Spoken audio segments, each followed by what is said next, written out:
Amazing. All right, are you good? Okay, fantastic. Thank you guys so much for coming to tonight's event, Working in the Lightroom with Ellery Bryan. Ellery Bryan, they, them, theirs, is a multidisciplinary artist and filmmaker from Appalachia based in Baltimore, Maryland. They have a BFA in ceramics and fiber from MICA and a graduate degree from Syracuse University Art Video Program. The work blends installation, sculpture, writing, photo book, sound, and various methods of analog and digital film concerning topics of loss, transcendence, and departure. They have shown at Baltimore Museum of Art, the Everson Museum, and the Museum of Art and Design in New York City, among others, and currently have a short essay on their work in the issue 4 of Analog Cookbook. Thank you so much to Ellery for hosting tonight, and I'll let you take it from here. Cool. Hi, everybody. Thank you so much for coming. I'm super excited to talk to everyone. The thing that I am going to start off with is putting a link in the chat, which goes to my thesis film, which is the main work that I'm going to be referencing tonight as I talk about my practice. And can you lean on it somehow?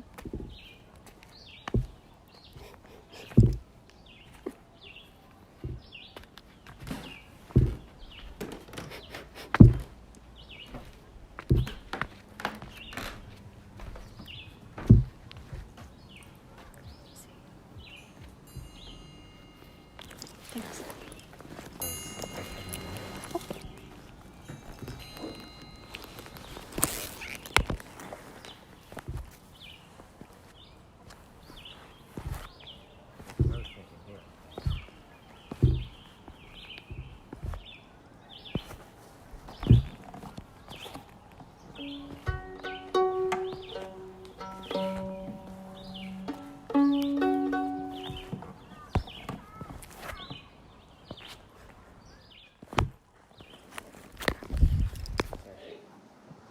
Well, you just walk 8 feet on the floor.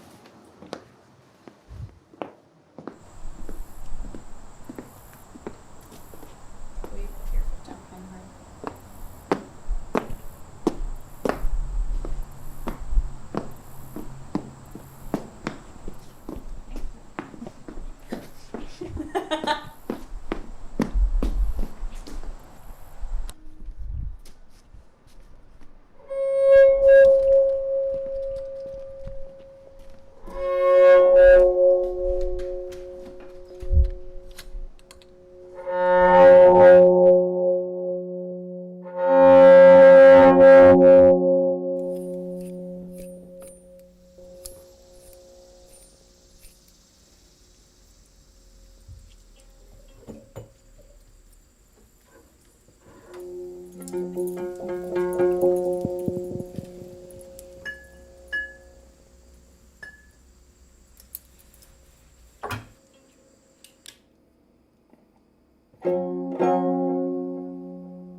Maybe something analogous to knowing someone's sign.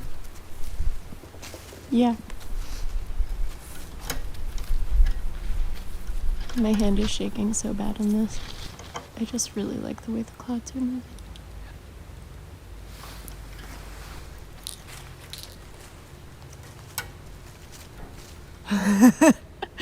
Thank you.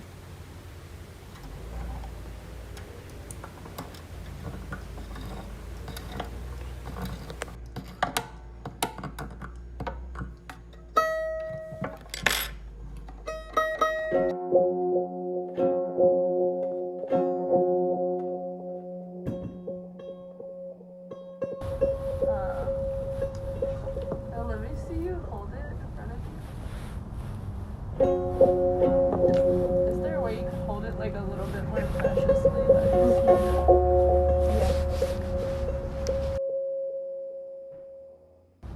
Yes. Yeah, that looks great. Yeah, I also think that when I started, I remember when that allegory surfaced in my life, I guess, of people who jump and then are caught, I wondered a lot about how it felt to have that memory of falling.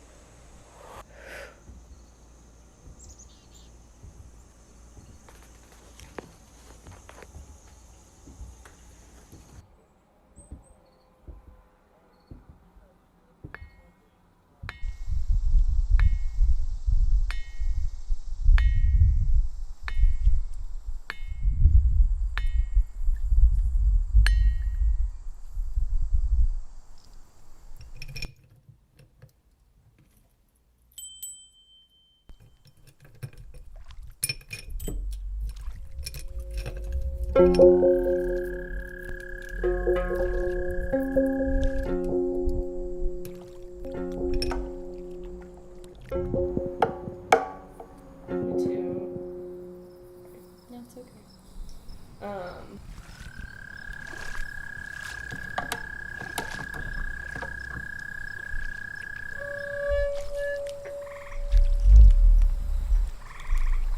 think that the most, I think that I never thought about the feeling in the middle of it as much, but the thing that I remember the most was going to bed as like the first action that carries on life as normal. That was always the strangest, or like waking up.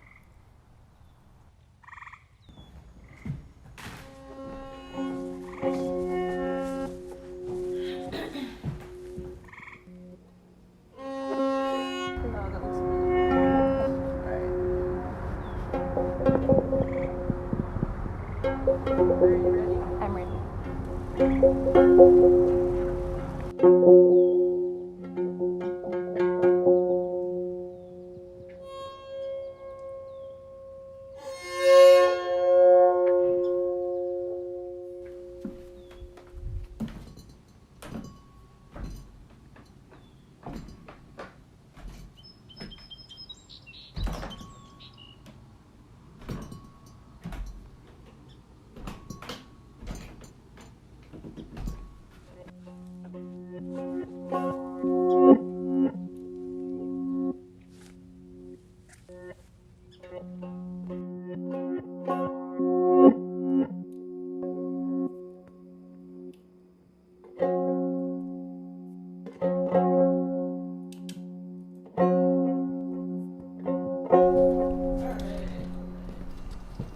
I wish you were standing like right there where we could see you.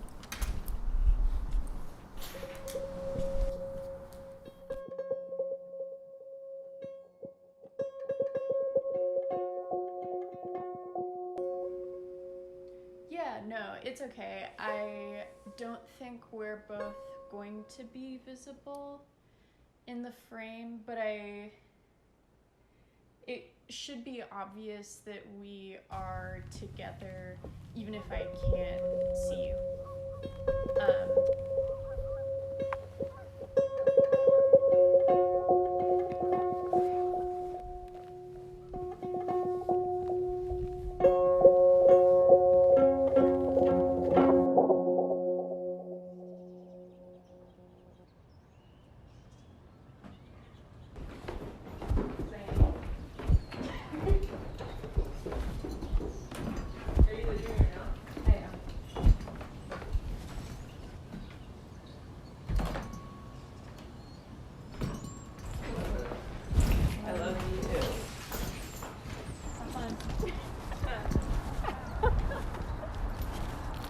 I'll see you soon. I'll see you on like Sunday. Okay, cool. Bye.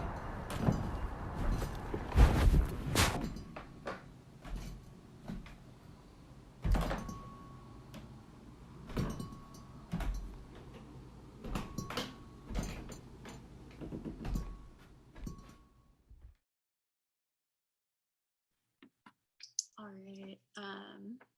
Whenever people are ready to come back, I am gonna talk now. So I'm gonna share my screen. and give my little presentation. Okay. Can everyone see this? Okay, great. I can't see my notes. Hang on, I think I did this wrong again. One moment. Okay, great. Is that better? Are my notes out of view? Fantastic. Okay, thank you. Hi. Thank you for watching my thesis film. That work was completed. It took 2 years. Right before I went to grad school, a person who I loved very much died. And from the time that they passed away, it felt to me that they were constantly and sort of insistently like trying to reach me.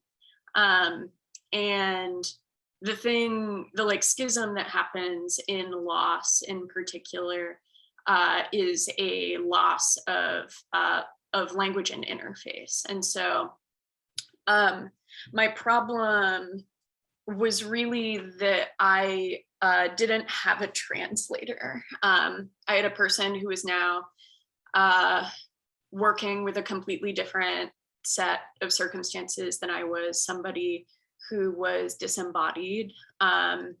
When we interact with one another as friends and like in relationships, that exchange is always like visual textual. It's like we can see one another, we trade messages, we trade looks, we send photos. And so now the relationship that I have with this person is without those really familiar interfaces. So I can't see them and I can't hear them talk. And they can't physically interact with some of the tools of language. And so those things that build this like larger and continuous sense of knowing a person needed to adapt for me to somebody who was no longer like operating under those circumstances. And so for me, my film practice became a site where I was continuing on a relationship and I was making discoveries about how to continuously get to know somebody. And I was making discoveries about language. And the task was that I needed a medium with which to better get to know this person. And the thing about it that for me kept it somewhat like hopeful and effective is that when I am living and I am very close to people, even the people who I'm closest to in my life, there's still a level of mystery there. It's like I never know exactly what they're feeling or experiencing or thinking at any given time. And so there's a similar amount of mystery here. It just looks differently than anything that I had experienced before. And so I'm going to be talking about basically like ghosts, which is the way that I think about film, but also about film like building essentially like a really adaptive language between people who care about each other. That first slide was a writing by Dorothy Lasky. Anyways, so if most of our language and recognition of one another relies on these textual visual cues and signs and signals, the question for me became, what symbols or signals can I now relate to a person who has no body so that we can slowly gain recognition with each other? It's sort of like when you're first getting to know a person, there's a certain set of like familiarity that you have to build through like questions about how they came to be the way they are, where they go often, like the things that they like to do. And that familiarity builds through these like sort of repeat meeting sites, be that like an actual site, like a place that you go to hang out, or like a park that you walk through, or like topics that you both take like a lot of interest in. And so for this process, it was really like constant and evolving and ongoing. And in order to begin like building that language between myself and this person, the practice was founded largely on like noticing and on being really attentive. And I think that that's something that filmmakers and people who work in moving image in general grow over time. Like noticing is something that is a skill that comes with time and is difficult to teach, where it's like you very slowly learn as you like look into the frame of your camera what is supposed to be there and what isn't, what works for an image and what works against it, what you need to move, and how to compose things. And so that like practice of noticing not just what was happening in my camera, but noticing where moments of like inspiration happened for me, where I used to work in a really regimented way. Like I would go to a shoot and be like, these are my shots. This is exactly the perspective that I want of them. These are the things that I want to get out of shooting this thing. And for me, like a big practice of learning to be more intuitive and noticing and building trust between myself and a person who I can't see, is that I am trusting that the things that I don't plan are like actually very, very important, like secret kind of like meeting points perhaps. And like I can figure out by being really attentive when I'm working what things have slipped my mind that are actually going to be of like great help and use to me. And I think that can be like as simple as like a visual and conceptual tool when you're shooting something. And I also think that can be something that becomes really like ritualistic. There's a book by Anne Carson, who is like a theorist and a poet. She talks about the idea of eros, which is essentially like the distance between two people, and that when language was formulated, part of what language did was call attention to the fact that we don't just like immediately know one another, that we actually have to communicate. And so language is a really interesting idea because it symbolizes both this place for meeting and making that attempt, but it also like symbolizes that distance and the mystery of like not fully understanding who you're dealing with. And for me, film is a call and response method. And film is the distance between me and like between myself and the ideas that I have, between myself and the images I'm trying to create, and between myself and like the relationships I have with like people and ideas that I'm still getting to know. Let me see. Okay. So for my own practice, personally, film is like the perfect medium for ghosts because it resembles actual mediumship. In that you, when I take an image, it's like I can't see the result. I'm making this call out to something and I'm waiting for a response. I'm waiting for the image that I took, or even like the environment that I'm in, to like affect me back. And so like 16 millimeter in particular, which other methods was shot on, except for a couple shots that were on Super 8, is like this very attentive and like trusting process where it's very different from shooting on digital, where it's like I can just look back immediately and be like, I got what I wanted, or I didn't get what I want, or the exposure didn't look how whatever. And so it's sort of, there's like this mystery time. It's like you take your image and you think it's okay, and then you send it off and hopefully it comes back the way that you want it to, but maybe it comes back really unexpected. And you just do that over and over. And it builds like a familiarity with you in a relationship between you and your medium, but it also like, as I am making things and attempting to sort of let go of some of the structure, that opens up a lot of really generative space for me to allow like interference to come in, essentially. I'm not in control of everything, and 16mm is like a great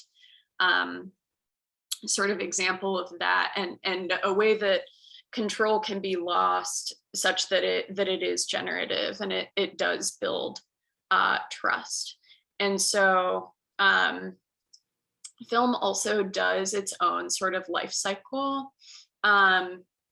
A reason that I was so interested in film for this work initially, and now it's really like the only thing that I work on, is that it is this like tangible, embodied thing that then can be translated into digital. And so like I was particularly interested when I started this project. I was thinking about this person that I had lost, and I was like, how do you like, I'm a performance artist. I've been a performance artist for a long time. How do you interact with essentially like a vacancy, like an absence? And film starts as this like embodied, tangible, touchable thing, and then it actually like enters sort of like a similar language as the one that I'm trying to access with Noah, who had died, which is one that's like made up of light. It's trapped behind like a veil or a screen. Like when we digitize, it takes something from being a tangible and a thing that can be like affected, and place it into this realm of things that are made up of like light and memory. If we think about ghosts as something that is just like created of light and memory, I'm essentially doing the same thing. And so it's a really like powerful thing for me to perform on film and create space for either Noah to like join, or a space for him to take up on film because he can't be depicted, and then to be able to translate that to digital, to animate on it if I wish to, and like actually depict erasure in a way that would not be possible if I were working completely on digital or completely in live action. And so like animation is was something I was drawn to really immediately, because when you have your film reel, you can actually like, you can remove the images from it. And I'm going to talk, once I'm done talking about all of the like conceptual stuff, about the actual ways that I did that in other methods. Let me see. So a couple other things just about the ideas behind this film, and behind my filmmaking practice in general, which was that many of like the people who I know who have died are also image makers. And so it has been really interesting, like through time, as I'm like getting to know my relationship, like interacting with people that I have lost, looking back at their archives and finding that images that I have taken, especially in this place, like that is my home in this city, are identical to images that they've taken before. And things like that really like build upon that familiarity for me. And I think a lot of getting used to a filmmaking practice was finding the spaces that were really meaningful to me, and trying to depict ways for something transcendent or disembodied to enter those spaces, for something unexpected or confusing to happen, something like bewildering. And that is what I'm really interested in, is attempting to mediate like visually this relationship between myself and the spaces that I inhabit all the time, and like my physical body that I am performing with, and how I can access like things that cannot be touched, cannot be seen, cannot be like spoken with in the same way that I can. And I think that film does that really incredibly. Um, some of these are images from other works. I have, like I said, I've been a performance artist for a long time. I actually had a background in sculpture before I started doing video and going to grad school for film and animation. And something that is important to me about performance in particular is something that's similar to like why I am really enjoying doing like after hours animation here, which is community. I think that for me, like performing has been a way of like honing in on how filmmaking can like allow me to believe in my ideas more, and also like depict the relationships and things in my life, like the love in my life, the friends in my life who allow me to make things. And something that's really cool about after hours that I've been super excited by is like the amount that people are really like willing to help each other and willing to talk each other through things. I was very clear when I like went to film grad school that I was not interested in like set culture. And I'm a big believer that I am not a person working in cinema, and I have like personally that's not like my way. I am a like really big believer that you can make your own independent practice basically with like you and a camera and maybe a couple of friends who are willing to help you. And you don't need like a super fancy production situation. You don't need like PAs. I really think that you can make incredible work with whatever materials you have at hand. And I also think that that's a really important part of rejecting some of like capitalist and like busy culture.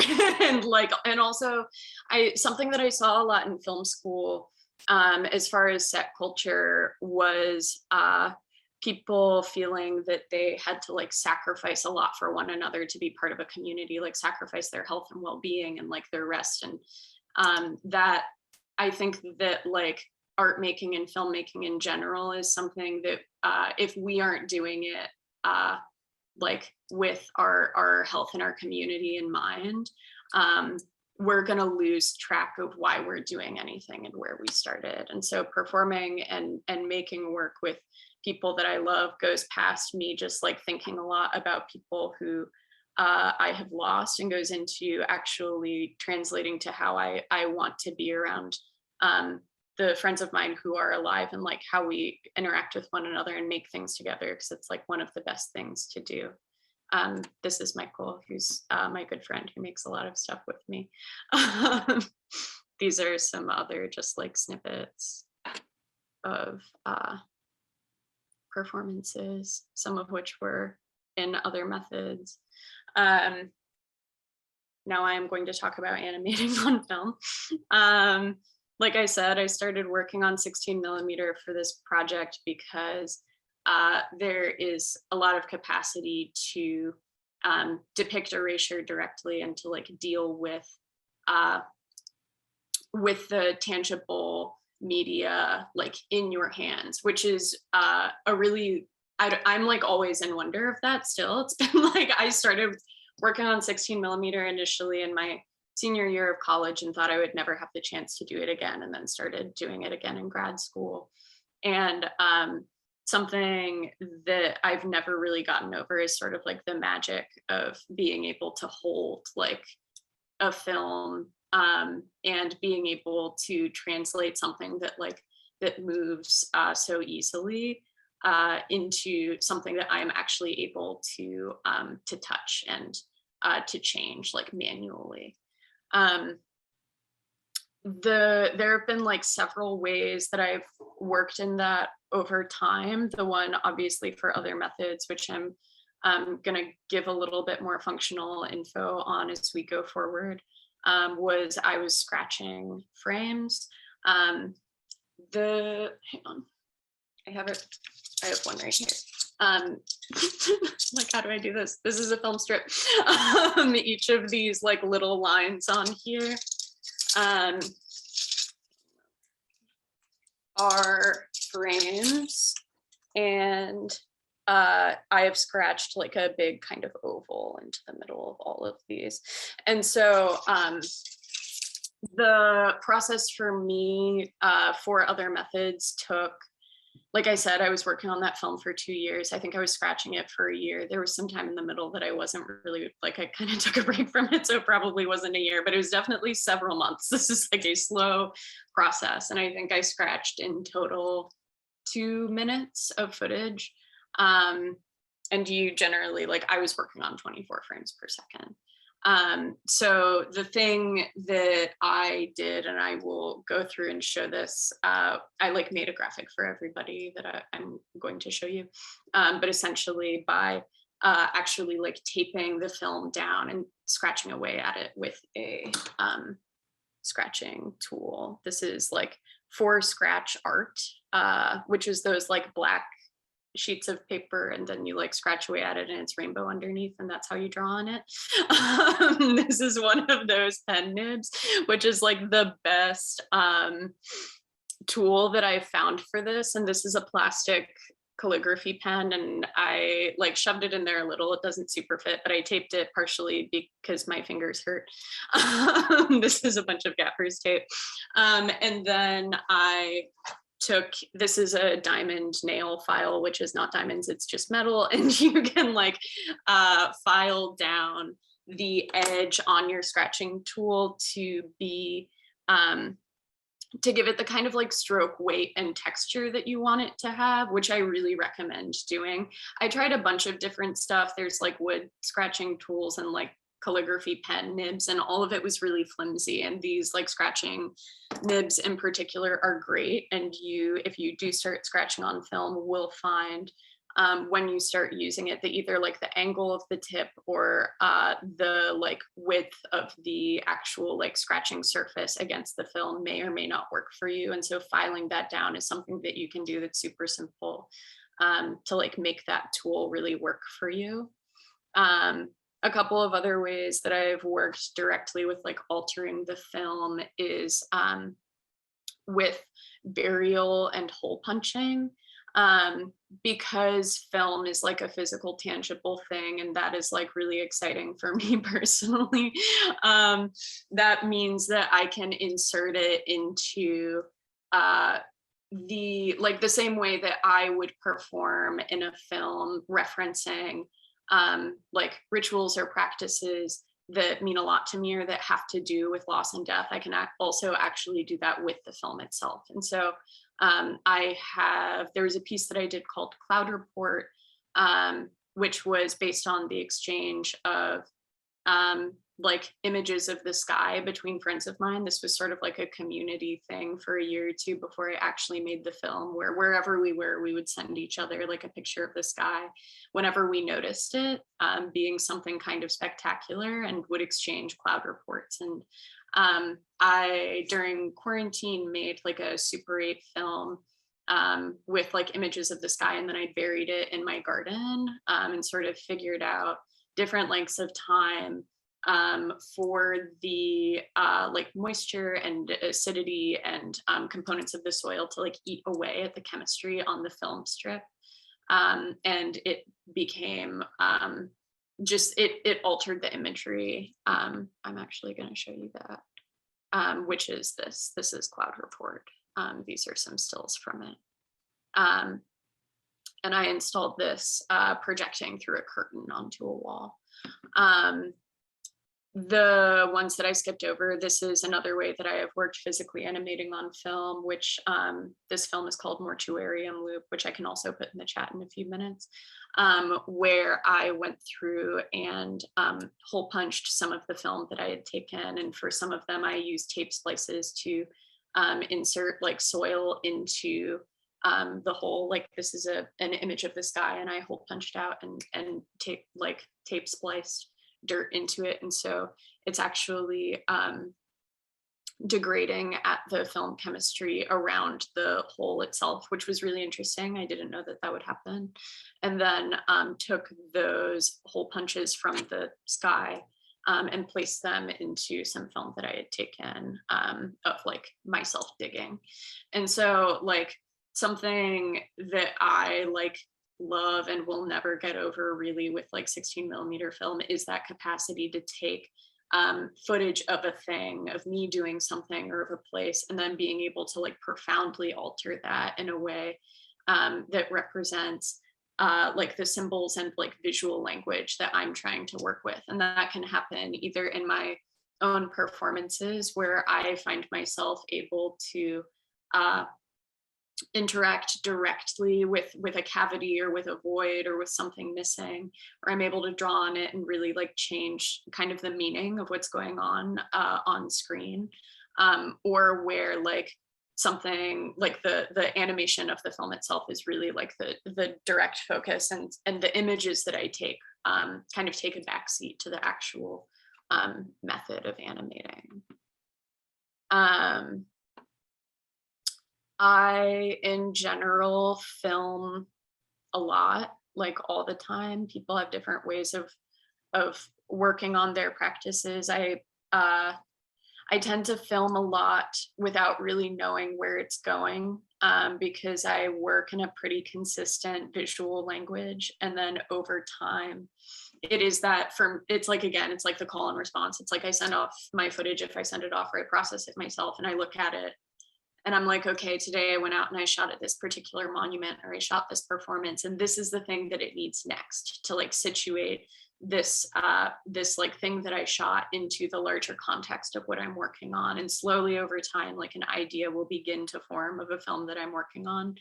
But like I said, I used to work in a really structured, directed way where I was like, I am making a video. This is my shot list, like whatever. And sometimes like certain shoots do look like that for me, but my practice has changed a lot with 16mm film and with animation because they are such long form processes. There's a thing that I took an image of.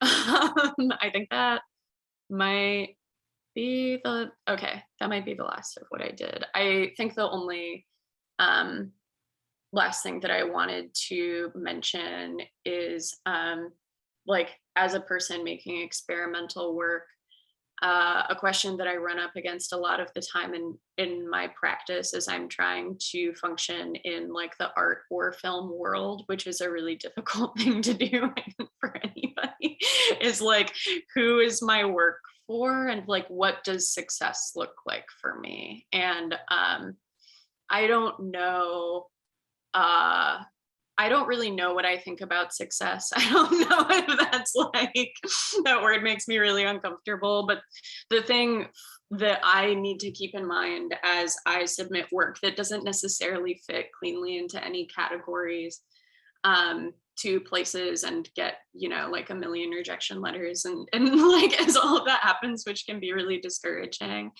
I find like in my work, the most important thing that I can do is like, I begin these projects, making them for like this exploration of the relationships in my life that can't really be encapsulated physically, where like the actual filmmaking is a method of becoming closer to those people, and where also filmmaking is bringing me a lot closer to my actual like real like community here. And I make films like with those people who I'm so lucky to like know and to work with, and I also make those films for those people, and like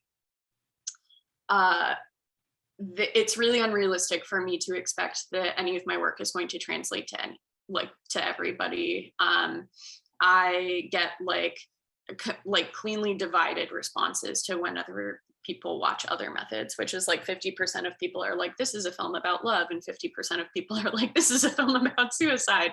And there's like no like, and that's both of those things are totally fine with me.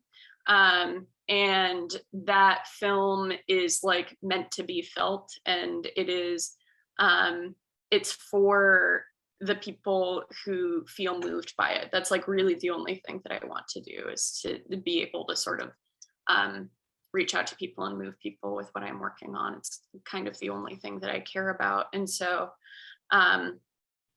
something that I try to keep in mind as I am making work is that my film work would be impossible to do by myself, and it is like with and for the people that I love.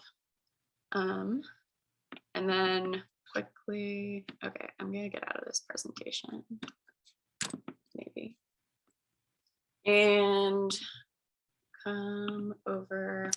Okay, this is my website, kind of. This is a page on my website called tutorials. I made some tutorials. Graphic design is not my passion, and that's why it looks like this. But they are, the toolbars over here. And something that I really wanted to do when I started talking about this project with McKenna, which was a couple of weeks ago, was the entire time that I've been working on 16mm film, the most frustrating thing is that the only information that's out there is on these like really like just HTML like forums populated by like old dudes in the UK who are all insulting each other or like being stupid for not knowing the answers to like Bolex problems. And all of the other information that isn't in like Catherine Ramey's like experimental filmmaking book, which I live and die by, is like, it's so hard to dig things up and try and figure out, not just people being like, I made this by scratching on film, but figuring out what that means, because that is a really like broad description of an activity.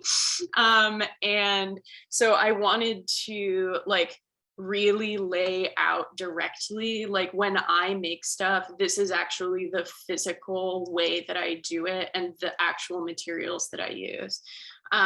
This top one up here, I did a tutorial on making a trim bin, because I have made my own trim bin. These are all of your materials, and there are instructions down here that I walk through, photos of my little trim bin, which is here in my studio at home where I live. But here is like the, for film scratching in particular, I just wanted to like, once again, touch on this. I showed you all mostly earlier, but so this is like, this is my little studio station where I scratch my film, and basically like all of the materials that I use over here are in this infographic and in the description that I put down here for how to work on film, or how to scratch film and animate on film directly. Do not be fooled by thinking that you need a ton of like really difficult to track down old equipment. It took me a long time to compile like a 16mm studio with some of the like film rewinds, like some of this equipment, but it took so long that for most of the time that I have been working on 16mm and animating on film, I didn't have like basically any of the like dedicated like vintage film tools. Like they do make it easier, but you don't need them. And I tried really hard while I was writing this out to kind of give alternatives every step of the way. I really like encourage you to do your research into getting things either like secondhand, getting them used, like Facebook Marketplace, Craigslist. You can steal always. You can dumpster dive. All of these things are options for you.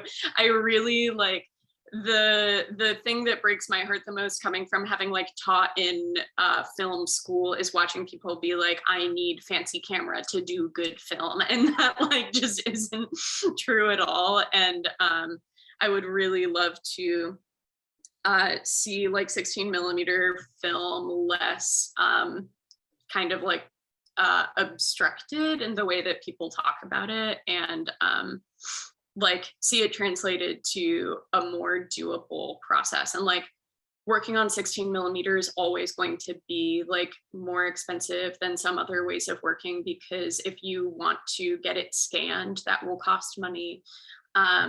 Chemistry to develop it costs money, but there are like lower cost ways of working with it. And if anyone ever has questions about that, shoot me an email. But like just suffice it to say that like the majority of the time that I was working on other methods, I just like had my film on like a little like plastic core in the box that it came developed in, and would like go sit in cafes and libraries when we were like able to do that, and take my little light table out of my bag and just like reel it by hand and scratch on it. And yeah, you don't need film school, and you don't need people on eBay who will try and sell you like a $500 splicer. You're gonna be fine. And I hope that these tutorials are helpful at like clarifying just the ways that some of this has worked for me. And I tried to include some images of like the ways that scratching actually looked as I was doing it. I've talked for exactly 50 minutes, McKenna. I'm gonna stop now and save time for Q&A. That was like perfect timing. Thank you so much. That was like a really incredible presentation, and your film was amazing.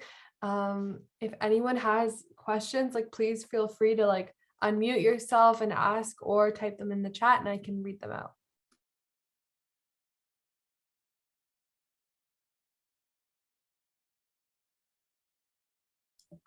Could you shortly go over like your processing procedure or?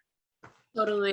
I will do like a really quick one. So the last graphic that I put on that tutorials list is about specifically like processing safety. It's not like an actual how-to for processing, which I plan to do that later on. But so I mostly process Super 8 film at home, but I've also processed 16 millimeter.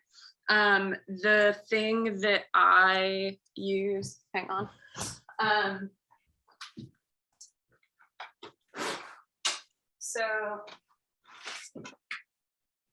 This is a portable darkroom. It's just like a big tent that's light tight.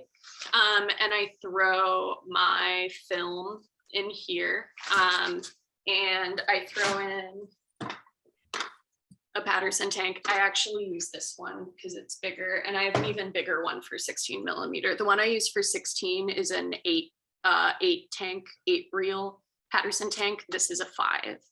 I put this and my film in the portable darkroom. I shove all of it into the Patterson tank. Right. I lock the Patterson tank. So all of this I can do in the light. Like I don't need a dark room actually. I just need that little tent thing for my hands. And there are bags that are less like tents. They're just little bags. You can get them on B&H or Amazon, or like other, like if you can find a secondhand one, fantastic. Then for me, I mostly process color reversal. And I do it in my basement in my like laundry sink. If you are doing color, especially, never use a sink that you use for food or for your body. Use a like slop sink, or a sink in a garage, or a sink in a basement, or a sink that's like not yours, that's in one of those places. And I have my chemicals in a like safe photochemical storage jug called a data tainer. And I plug my sink and I fill it up with really hot water to heat my chemicals up to the correct temperature. I have a little meat thermometer that I use. And once they have essentially like double boiled to the right temperature, I go through the whole process, and then of just like chemistry, developer, Blix. And then I yank it out of the tank and I throw it on a towel. and I come back in 45 minutes and I put it on a reel. That's like the short and sweet. Right. Yeah, I will. I'll write that down somewhere. Yeah, that would be good. I mean, it's kind of pricey, so that's the one thing that I was like more iffy about. But Totally. So if you're doing black and white, and I will, oh my God, sorry, my cat is crawling in my portable darkroom. So if you do black and white, you can process your film without, first of all, you can order like bulk powder developer, which is a lot cheaper than some other alternatives, but you can also process black and white film in like instant coffee and soda ash. right. And yeah, you can make caffeinol, you can make it with beer. Like there's some other like much more affordable ways to make developer happen, especially for black and white film. That'll save you a lot of money. Working on color reversal is different. Dope.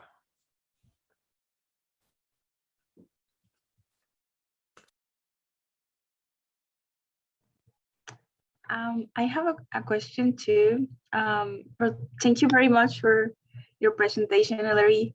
I think it was very beautiful what you mentioned at the beginning, that communication is sort of like a place of meeting, that in a way you don't know what's in the head of the other person, or even if it's a person who no longer has a body in this world. I think that was very beautiful. And I don't know, I feel like in a way how I am starting my practice, my baby practice, I think a lot about, actually think a lot about misunderstanding, about about trying to communicate but not doing it quite well, for any kind of reason. And I was wondering if you ever think about that too, in how you're working. And yeah, that's my question. Totally. I think that, so I like previous to working in this way with 16mm film, like I said, I was like super structured, like everything was planned. And so like the fear for me in beginning to work in a way where I didn't actually know what was going to happen, was that I would like misunderstand my intuition or like my feeling on a situation. And I think something that happened like personally, so after obviously after Noah died, I was feeling really like very sensitive about it. And so every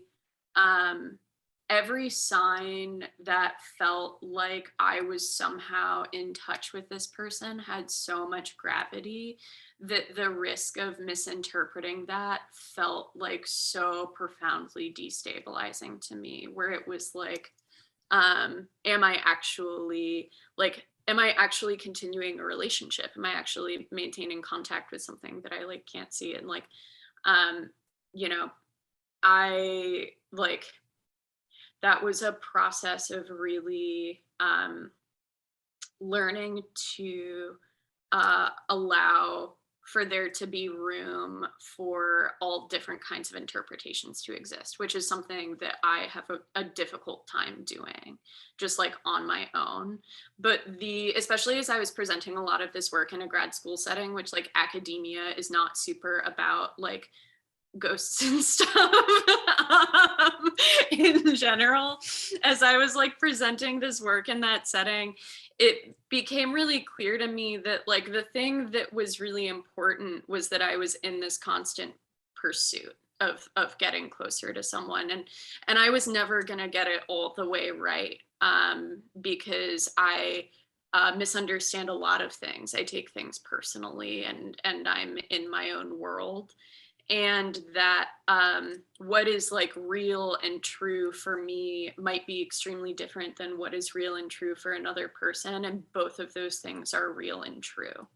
And so my feeling on film and like also my general life values really overlap in that way, where I have had to learn to have a huge amount of compassion, like for myself, and for like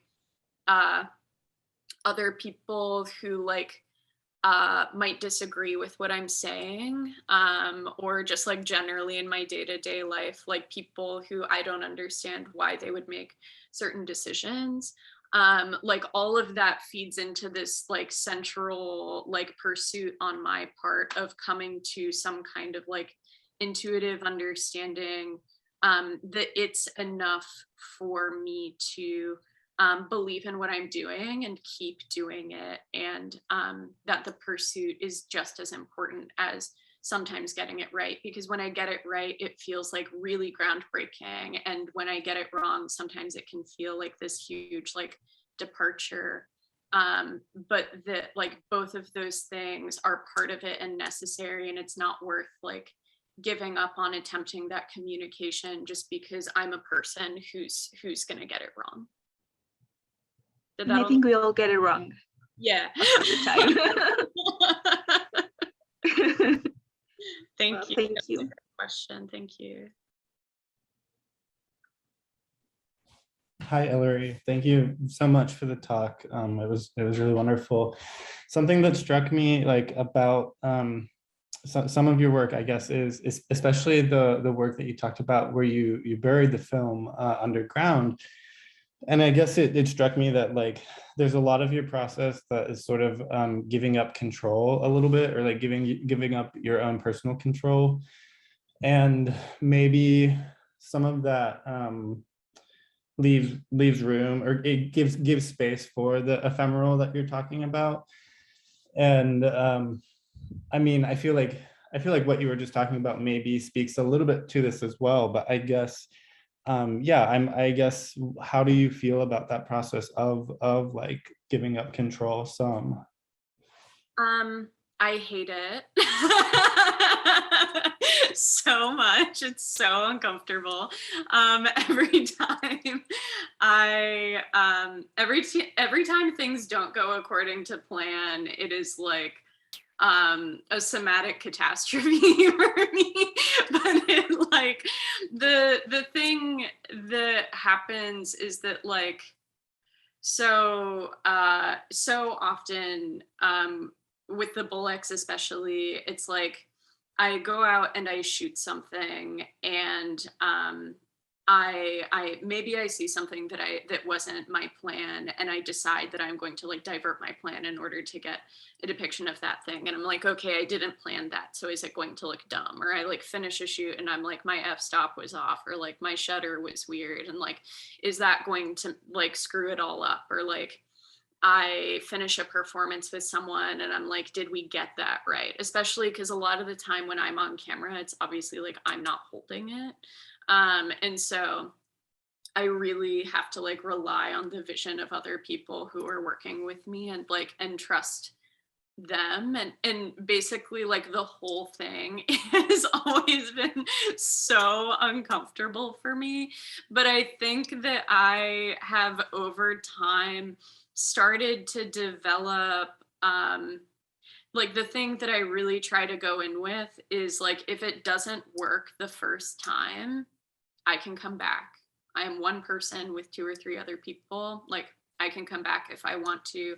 Like it's not a catastrophe. And not only that, it's like once I take this footage and I get it back, I am still nonetheless going to like look at that footage and figure out what the next thing is. Like never has there been a time where like things were messed up so badly that I had no idea where to go from there. It's like there's always some like next thing to try, even if it is like revising the first thing that I did, or if it's just like, okay, I did that and it didn't really come out the way that I wanted it, but you know what would come out the way that I wanted it is applying the like the lighting or the time of day or whatever happened in this shot to this other like other environment, other situation, other thing that I interact with, where I think it could be more powerful.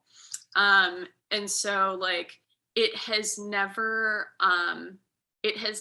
utterly failed me. That doesn't mean that I like it. But it really, like, I don't know, I think I've been doing this for like, for this particular, like, working on other methods and up to now, like almost 4 years now, maybe. And over that time, I have become like 20% less uptight. And I hope that as time goes on, that will also dissipate further. But yeah, it's a lot of trial and error, and the error feels really, really bad, and the success feels really, really good. And you've got to, like, I don't know, sometimes I get scans back and I'm like, God, this is so bad, but remember the time before that when it was like really good. Yeah. Thank you. Yeah. Yeah, of course. Of course. Anybody else? Does that kind of similarly apply to like collaboration? Because I think for me at least, I find in a way more difficult to collaborate because it's either you have a big set of crew or you have, you know, a skeleton crew where you have barely any people, but that means you have to delegate like 20 other position, you know, in like a group of 5. And the amount of communication you have like as a leader and stuff like that, sometimes it's demotivating at the end of the day. Like you just never want to work on anything with anyone else. Is there anything where you felt that way or how you overcame it? Like So I think for me, generally, the first hurdle is that I, like, whenever I am put in a situation where I have to explain my idea to anybody, I immediately feel really, really stupid. And like everything that I have thought or planned is actually like really dumb and everyone's gonna laugh at me. So like the first step is really like talking myself out of that. And so when I am like working on set, I'm trying to think of the most people I've ever worked with. Like generally speaking, it is me. And this is if I'm performing. If I'm shooting, it'll be like me and one other person sometimes. If I'm performing, it's me, my camera person, who is usually my like closest friend, Aiden, who has been shooting with me. They were in other methods. They're the person I'm dancing with. So Aiden is usually the camera person. And then maybe I am performing with like 2 or 3 or 4 other people. Maybe a couple of my friends are like, we're here to help out. So when everyone gets there, I'm basically like, this is the time. These are like the circumstances that we need. Like, this is the place we get there. And the first thing I do is try to like walk everyone really clearly through exactly what's going on, step by step. I'm going to be like, this is the performance that we are doing. It's going to go from this progression to this progression to this progression. I want the camera like here, here, here, here, and here. This is what people who are like spare hands can do to be helpful. This is the way that I want it to look. And there are like some concessions to this where I don't work with lighting. I do like almost everything just like outside natural light. All of the sound in my films, like the majority of it, I take completely externally from when I'm filming. I like all of the music I recorded myself. Most of that was voice memos from my phone that I just like take throughout my life. Sometimes I record sound when I'm shooting. Most of the time I forget. So like the things that I am dealing with primarily are just like environment, performers, camera people. But I like do my best to, when we get there, lay everything out. I usually come with like an actual like written storyboard with like sketches of like this shot, this shot, this shot, if that's like the kind of performance we're doing. And like I try to leave wiggle room on time, especially because my camera person is in a position where they're seeing things that I'm not. And so they're a lot more attentive to what's going on than me. And so they might see something that's like really cool that I haven't factored in at all that they want to take footage of. So it's like, the best thing I can do is like leave a lot of wiggle room, try to be as clear as humanly possible. And also like, if people are like hungry or tired or uncomfortable, that we stop, and like it's not the end of the world. Like life will go on. If people aren't feeling well or like attentive on set, and like we can always come back together and try again. So those are my approaches. I've never worked with like a big set. I've like been a PA, but I've never been a person running a set where there were like real like gaffers and stuff. Like that's just not something I've really done. And working small has always worked really well for me because I like knowing my performers. I like having relationships and like clear communication with my performers. I like knowing my camera people, and it feels very much to me when we're doing that we're all working together to make something. And that's like the coolest thing out of all of it, is that like everyone is loaning their like time and expertise and care into something that we're all making together. Right, it's definitely more personal, just like Totally. having such a close knitted. Because Totally. I remember I worked on a music video with like 12 crew member, and it was just like so disassociating of like, I don't know who the fuck anyone is. Like one person drops a filter and now I have to pay for it. Like I don't even know who this person is. And then just like everything becomes like isolating and stuff. Like I totally get you. Totally. Yeah. Working small gives you so much more, like not even just control, but like ability to interface with people so that everyone's on board, everyone is excited about what's going on. And like, that's what makes something good. Yeah. For sure. Yeah. Anybody else?